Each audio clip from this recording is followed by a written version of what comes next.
along those lines of all the illegalities that we saw, Dr. Fuller, we noticed that even after the scourging, as if that wasn't enough, and if you come and watch the movie on Good Friday, you'll see this. As if that wasn't enough, they continued to mock and beat Jesus. Even after he had been beaten, for lack of a better term, within an inch of his life. What effect does that have, not only on the body, but maybe on his emotional state? Can you just talk about that?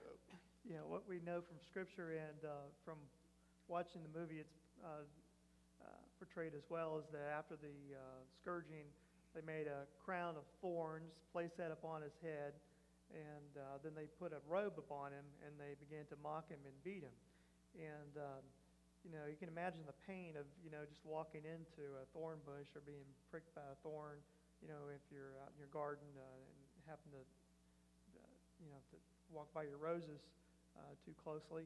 And what they did to him was they made a crown of thorns and they pressed this into his scalp. And I can imagine, although we're not told, they probably took rods and beat that into his scalp. So, you had a lot of contusions, lacerations, pain, further bleeding that went on.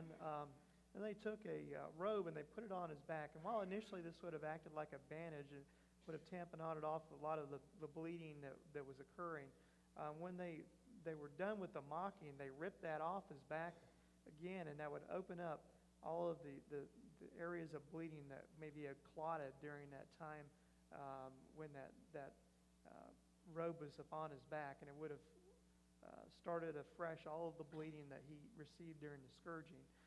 And as you mentioned, there's also an emotional side of this as well, basically mocking him and degrading him and basically making him feel powerless and at their mercy, as if this beating is never going to stop, if there's never going to be an end to the torture that he's undergoing. It's just going to continue and continue and continue.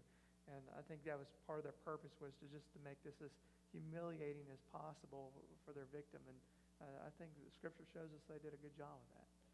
Of course, the incredible thing being, I think, guys, is that we know that Jesus endured all of this knowing that he was an innocent man, yet understanding that this is the way it had to be.